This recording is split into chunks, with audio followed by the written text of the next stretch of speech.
નમસ્કાર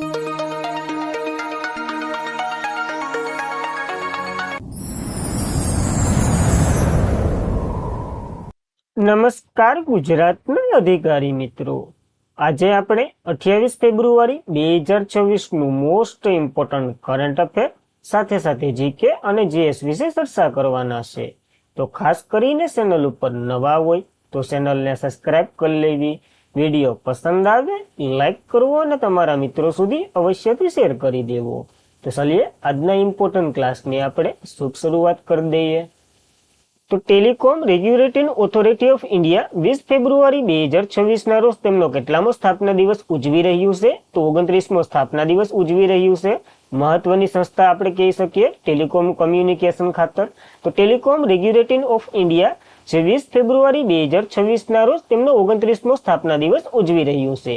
1997માં આની સ્થાપના કરવામાં આવી હતી અને આ કાર્યક્રમ ભારતના ડિજિટલ કમ્યુનિકેશન ક્ષેત્રમાં ઉભરતા જે મુદ્દાઓ પર ચર્ચા કરવી, વરિષ્ઠ સરકારી અધિકારીઓ અને ઉદ્યોગ નેતાઓના, શિક્ષણવાદીઓ અને ટેકનોલોજી નિષ્ણાતોને એકઠા કરવાનો આનો ઉદ્દેશ્ય હતો અને થઈ ગયો આની રચનાથી તો ખાસ મહત્વ ધરાવે છે આ ટ્રાઈ સંસ્થા।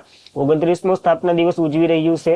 એની ફૂલ ફોર્મની વાત કરીએ, telecom regulatory authority of India એનું ફૂલ ફોર્મ થાય છે। 20 ફેબ્રુઆરી 1997માં એની રચના થઈ હતી। આના ચેરમેન તો કે અનિલ કુમાર લાહોટી છે અને ટેલિકમ્યુનિકેશન, બ્રોડકાસ્ટિંગ, કેબલ સેવાઓ વગેરે સરકારની દેખરેખની અંતર્ગત આ સંસ્થા કામ કરે છે। તો મહત્વની કહી શકીએ આપણે, તો આપણને એક યાદ રાખવું ઇમ્પોર્ટન્ટ છે। ત્યારબાદ પીએમ મોદીએ કયા દેશનો સ્પીકર ઓફ ધ નેશન મેડલથી સન્માનિત કરવામાં આવ્યા છે? તો ઇઝરાયલનો આ એવોર્ડ છે જેના પીએમ હસ્તક એટલે કે એના હસ્તગત આપણને એટલે કે નરેન્દ્ર મોદીને મળ્યો છે, ઇમ્પોર્ટન્ટ બને છે। પીએમ મોદીને ઇઝરાયલના સ્પીકર એટલે કે સ્પીકર ઓફ ધ નેશન મેડલથી સન્માનિત કરવામાં આવ્યા। ભારત અને ઇઝરાયલ વચ્ચે જે વ્યવહારાત્મક સંબંધોને મજબૂત બનાવવા તેમના અસાધારણ યોગદાન બદલ વડાપ્રધાન નરેન્દ્ર મોદીએ બુધવારે એટલે કે 25 ફેબ્રુઆરી 2026 ના રોજ સ્પીકર ઓફ ધ નેશન મેડલથી સન્માનિત કરવામાં આવ્યા। હવે પીએમ મોદી આ મેડલ મેળવનાર પહેલા વૈશ્વિક નેતા બન્યા છે। નેશન ઇઝરાયલ સંસદનું સર્વોચ્ચ સન્માન ગણવામાં આવે છે અને ત્યાંના અધ્યક્ષ સંસદના છે ને અમીન ઓહાવાલિયા એના દ્વારા આપણે પીએમને સન્માનિત કરવામાં આવ્યા છે। તો મહત્વ બની રહ્યું છે।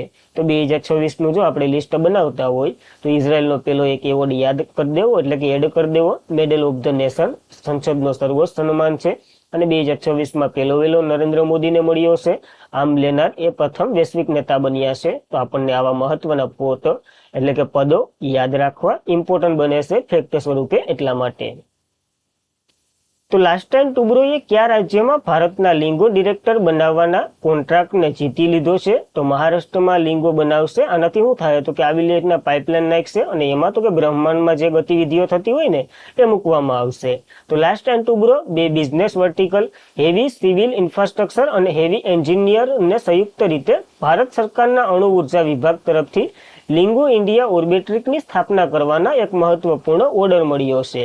આ ઓર્બિટ્રિક મહારાષ્ટ્રના હિંગોળ જિલ્લાના ઓધરા ખાતે બનાવવામાં આવશે અને લિંગો એનું ફૂલ ફોર્મ પડશે લેસર ઇન્ફેન્ટ્રીમીટર ગ્રેટિસ વેલ ઓર્બિટિયલ નો ઉપયોગ કરી, લેસર ઇન્ફેન્ટ્રીનો ઉપયોગ કરી મલ્ટી કિલોમીટર સેક્ટરમાં જે વેવ ડિરેક્ટર પ્રજનન અને ક્રોસ ઘટાડવાના કારણો અને ગુરુત્વાકર્ષણ બળ વગેરેની શોધખોળ કરવામાં આવશે।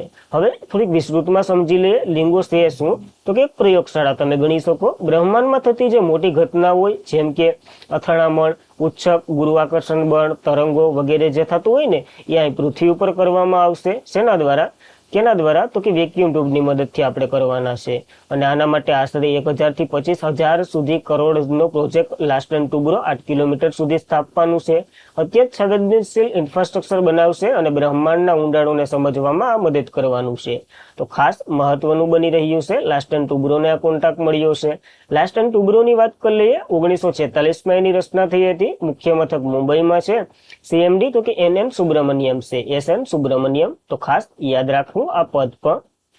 ત્યારબાદ તો કે કયું રાજ્ય વર્લ્ડ ઓશન સાયન્સ કોંગ્રેસ 2026નું આયોજન કરવાનું છે? તો ગોવામાં શરૂ થઈ ગયું છે। મહત્વનું બની રહ્યું છે, વર્લ્ડનું છે એટલા માટે। તો Goa World Ocean Science Congress 2026ની ચોથી આવૃત્તિનું આયોજન કરી રહ્યું છે। પણજી જ્યાં ગોવાનું કેપિટલ છે, કઈ? મંડોવી નદી કિનારે। ઇન્સ્ટિટ્યુશન ઓફ ઓનરગ્રાફી એન્ડ વૈજ્ઞાનિક નીતિ નિર્માણ, દરિયાઈ ઉદ્યોગ અને દરિયાઈ સમુદાયોને એકત્રિત કર્યા. આ કાર્યક્રમ 26 ફેબ્રુઆરી સુધી ચાલશે. સમુદ્રના સ્વાસ્થ્ય, આબોહવા સ્થિતિસ્થાપકતા અને ટકાઉ વાદળી અર્થતંત્રના માર્ગ પર ધ્યાન કેન્દ્રિત કરવાનું છે. આનું ઉદ્ઘાટન ગોવાના મુખ્યમંત્રી પ્રબોધ સાવંતે કર્યું છે. થીમની વાત કરીએ, મહાસાગરનું આરોગ્ય અને ટકાઉ ભવિષ્ય ઉપર છે. અને ભારત પાસે 7,500 કિલોમીટરથી વધુ દરિયા કિનારો છે. સૌથી વધારે કયા રાજ્યને છે અને સૌથી ઓછો કયા રાજ્યને છે? 2 પ્રશ્ન મારા કોમેન્ટ તમારે કરવાની છે, જેમાં ટાપુઓનો પ્રદેશ વગેરેનો સમાવેશ થાય છે. અને રાષ્ટ્રીય સમુદ્ર શાસ્ત્રનું સ્થાનનું મુખ્ય મથક પર ગોવામાં આવેલું છે, એટલે અહીંયા આપણે આયોજન કરી રહ્યા છે આ ઓશન સાયન્સ કોંગ્રેસનું. તો ખાસ ઇમ્પોર્ટન્ટ બની રહ્યું છે આ એક સમિટ આપણા માટે. ત્યારબાદ ઇન્ડિયન એરફોર્સ કયા ટાપુઓ પર કલારી જે લીપ એક્સરસાઇઝનું આયોજન કરી રહ્યું છે? તો લક્ષદ્વીપ ઉપર શરૂ થઈ ગયું છે. ઘણું એવું યોજાવાનું છે, મહત્વનું બની રહ્યું છે. તો ભારતીય વાયુસેના દક્ષિણ વાયુ કમાન્ડ લક્ષદ્વીપના મિનિકોય દ્વીપ પર કલારી લીપ નામનો એક ઉચ્ચ ટેમ્પો સંયુક્ત દરિયાઈ અભ્યાસ સફળતાપૂર્વક હાથ ધર્યો છે. આ અભ્યાસ જટિલ દરિયાઈ વાતાવરણમાં સંયુક્ત આયોજન, ઝડપી બળ પ્રક્ષેપણ અને ચોક્કસ કામગીરીને માન્યતા કરે છે. ડેનિયર 228 એરક્રાફ્ટનો ઉપયોગ કરી આની દેખરેખ અને જાસૂદી કરી હતી આપણે લક્ષદ્વીપને, અને એના માટે આ ઉપયોગ થયો છે. આ કવાયતનો ઉદ્દેશ્ય વિવિધ શસ્ત્ર દળોમાં આંતરરાષ્ટ્રીય કાર્યક્ષમતામાં સુધારો કરવો, ટાપુઓ પ્રદેશની દરિયાઈ સુરક્ષાને મજબૂત બનાવવી આનો ઉદ્દેશ્ય છે. તો એના માટે આ યોજાઈ હતી લક્ષદ્વીપમાં. તો ખાસ આપણને યાદ રાખવી એક કવાયત. ત્યારબાદ ઇન્ડિયન એરફોર્સની વાત કરી લઈએ. સ્થાપના 8 ઓક્ટોબર 1932માં થઈ હતી, પણ ત્યારે આનું નામ તો કે રોયલ ઇન્ડિયન એરફોર્સ હતું. પછી સ્વાતંત્રતા મળી 26 જાન્યુઆરી 1950ના રોજ આનું નામ ઇન્ડિયન એરફોર્સ આપણે રાખી દીધું. આના શિપ તો કે અમરપ્રીત સિંહ છે. વાઇસ શિપ તો કે નાગેશ કપૂર છે. 1 જાન્યુઆરી 2026ના રોજ નવા બન્યા છે, તો યાદ રાખવા. વાયુસેના દિવસ 8 ઓક્ટોબરે મનાવીએ છીએ. આનું સૂત્ર મહિમા આકાશને સ્પર્શ કરવાનો છે. અને IFC 7 કમાન્ડોમાં વહેંચાયેલું છે, જેમાં લક્ષદ્વીપ કમાન્ડ છે ને, અહીંયા આપણે આ કવાયતનું આયોજન કર્યું છે. તો મહત્વ બને છે, તો આપણને યાદ રહેવું જોઈએ. ત્યારબાદ કયા શહેરમાં પ્રથમ વખત રાજાજી ઉત્સવની ઉજવણી શરૂ થઈ રહી છે? તો નવી દિલ્હીમાં આની ઉજવણી શરૂ થઈ રહી છે. દ્રૌપદી મુર્મુ અને ઘણા મહાનુભાવોએ આમાં હાજરી આપી હતી. તો રાજાજી ઉત્સવ સોમવારે 23 ફેબ્રુઆરીના રોજ રાષ્ટ્રપતિ ભવનમાં ઉજવવામાં આવ્યો છે. વડાપ્રધાન નરેન્દ્ર મોદીએ રવિવારે 22 ફેબ્રુઆરી 2026ના રોજ તેમના માસિક રેડિયો કાર્યક્રમ મન કી બાત 131મો એપિસોડ હતો, ત્યાં આ કાર્યક્રમ વિશે માહિતી આપી. અને પીએમ મોદીએ કીધું, રાષ્ટ્રપતિ ભવનમાં જે બ્રિટિશ આર્કિટેક્ટ એડવિન લુટિયનની જે પ્રતિમા હતી, એની જગ્યાએ આપણે રાજાજી એટલે કે શ્રી રાજગોપાલાચાર્યની પ્રતિમા સ્થાપિત કરી અને એવી બધી વાહવાઈ કરી હતી. શ્રી રાજગોપાલાચાર્યની વાત કરીએ, ભારતના પ્રથમ ગવર્નર જનરલ રહી ચૂકેલા. પ્રથમ વખત ભારત રત્ન મળેલો છે એને 1954માં 3 વ્યક્તિને મળ્યો હતો. શ્રી રાજગોપાલાચાર્ય, ડોક્ટર સર્વપલ્લી રાધાકૃષ્ણ, જે ભારતના પહેલા વાઇસ પ્રેસિડેન્ટ એટલે કે ઉપરાષ્ટ્રપતિ હતા, અને ડોક્ટર સીવી રમન ઇફેક્ટની શોધ માટે. તો આ ત્રણેય મહત્વના પદો છે, ઘણીવાર એક્ઝામમાં પૂછાઈ ગયું છે, આપણને આ મહત્વનું યાદ રાખવું. ત્યારબાદ શિક્ષણ મંત્રી ધર્મેન્દ્ર પ્રધાને કોના સહયોગથી શિક્ષણ application 2 powered by AI launch કર્યું છે? તો આ ભારતીય એરટેલ અને CK12 ફાઉન્ડેશન બંનેના સહયોગથી આને લોન્ચ કર્યું છે. બંનેએ મહત્વનો ફાળો આપ્યો છે અને આને લોન્ચ કરી દીધું છે. તો શિક્ષણ મંત્રી ધર્મેન્દ્ર પ્રધાને આજે નવી દિલ્હીમાં ભારતીય એરટેલ અને CK12 ફાઉન્ડેશનના સહયોગથી શિક્ષણ app 2.0 powered by AI launch કર્યું. આ પેલા તો હતું, જો પેલા કયું હતું તો કે શિક્ષણ એપ હતું, પછી હવે શિક્ષણ એપ 2 કરી અને પાવર બાય AI કરી નાખ્યું છે. આ AI સંચાલિત ટેક સાથી સક્ષમ બનાવવા અને તેમને ટેકો આપવામાં મદદ કરશે. આમાં ઉમેર્યું એક શિક્ષકથી વધુ આકર્ષક ઉત્પાદનો અને સાધન સામગ્રી, ડેસ્કબોર્ડ વગેરે પ્રદાન કર્યા છે. આનો ઉપયોગ શું થાય તો શિક્ષકો પાઠ આયોજિત કરી શકશે, વર્ગખંડમાં પ્રવૃત્તિઓ, ડિઝાઇન, અભ્યાસ સામગ્રી, શોધ વગેરે આમાંથી મળી રહેશે.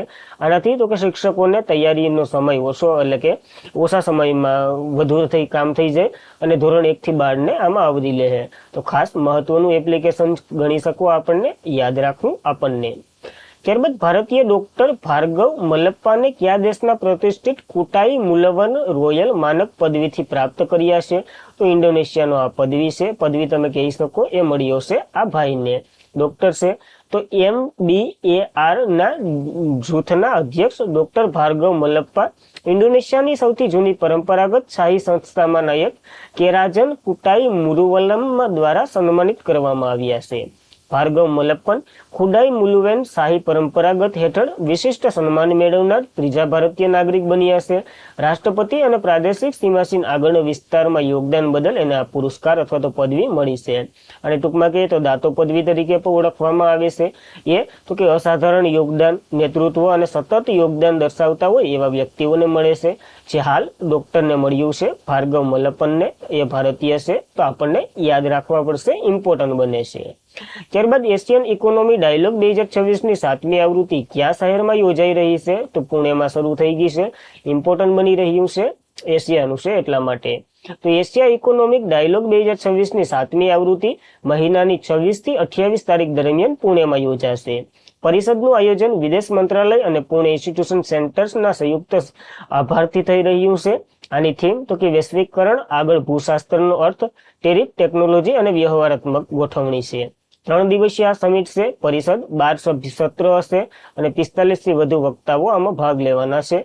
તો ભાષણ સાંભળવું હોય તો વયું જવું ક્યાં? તો કે પુણે ખાતે 7મી આવૃત્તિ યોજાઈ રહી છે, યાદ રાખવું. ત્યારબાદ તો તાજેતરમાં જ ઓએજી ના ડેટા અનુસાર દિલ્હી એરપોર્ટ એપેકમાં કેટલામાં સ્થાને પહોંચી ગયું છે? તો 5મા સ્થાને પહોંચી ગયું. જ્યારે 2019માં ડેટા બહાર પાડ્યો હતો ને ત્યારે 9મા સ્થાને હતું. તો આ મહત્વનો સલાંગ યાદ રાખવો આપણને. તાજેતરમાં જ ઓએનજી ડેટા અનુસાર દિલ્હી એરપોર્ટ 2025માં એશિયન પેસિફિક ક્ષેત્રમાં 5મા સ્થાને વ્યસ્ત એરપોર્ટ ગણવામાં આવ્યું છે. 46.18 મિલિયન વન ડે ડિપોઝિટ સીટો સાથે એરપોર્ટ 2019માં 9મા સ્થાને રહ્યું હતું અને હવે ઘણું એવું છલાંગ લગાડી છે. આ મજબૂતાઈ, વૃદ્ધિ અને ક્ષમતા અને ભારતની એક પ્રતિનિધિત્વ વગેરે કરે છે. પહેલા નંબરની વાત કરીએ તો ટોકિયો હેન્ડલન, એ જે ટોકિયોનું એરપોર્ટ છે એ છે. દિલ્હીનું જો 5મા નંબરે દેખાય ને એ છે. તો બંને એરપોર્ટો આપણને યાદ રાખવા મહત્વ બનશે એટલા માટે. અને આજના માટે એટલું જ હતું. ખાસ કરીને મિત્રો વિડીયો પસંદ આવતો હોય તો લાઈક કરો, તમારા મિત્રોને શેર કરો. ચેનલ ઉપર નવા હોય તો અવશ્યથી સબસ્ક્રાઇબ કરી લેવી. તો હવે ક્વિક રિવિઝન કરી લઈએ, પછી સેશન એન્ડ કરીએ આપણે.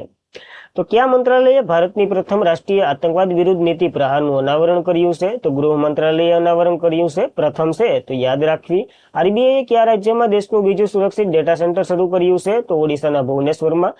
પેલું તો મુંબઈ ખાતે કાર્યરત જ છે. ભારતની સૌથી મોટી સંકલિત lithium iron battery giga factory કયા રાજ્યમાં સ્થાપિત થશે? તો આંધ્રપ્રદેશમાં સ્થાપિત થવાની છે. વારી દ્વારા કેરલમ બનશે. કેન્દ્ર સરકારના મંત્રીમંડળે નામ બદલવાને મંજૂરી આપી દીધી. કયા બંધારણના આર્ટિકલ અંતર્ગત? તો કે 3 અંતર્ગત આ મંજૂરી આપી છે કેરળને કેરલમ બનવા માટે. કયા શહેરે ગેલેક્સી એઆઈ ને એક મિશન દ્રષ્ટિ છે અને એઆઈ સંચાલિત અર્થ સેટેલાઇટ લોન્ચ કરવા માટે તૈયાર છે? તો બેંગ્લોરનું છે. આ હમણાં તૈયાર કરી દે છે. મહત્વનું તમે કહી શકો. કયા રાજ્યના સોંદલા એ પ્રથમ જાતિમુક્ત ગામ બન્યું છે? તો મહારાષ્ટ્રનું છે એ પ્રથમ જાતિમુક્ત ગ્રામ બની ગયું. ગ્રામ પંચાયતે ઠરાવ પાર કરી દીધો. ભારતીય સેનાએ કયા રાજ્યમાં સેન્ટલા 10 વિસ્ટોડનું સફળ પરીક્ષણ કર્યું છે? તો રાજસ્થાનના પોખરણમાં પરીક્ષણ કર્યું છે.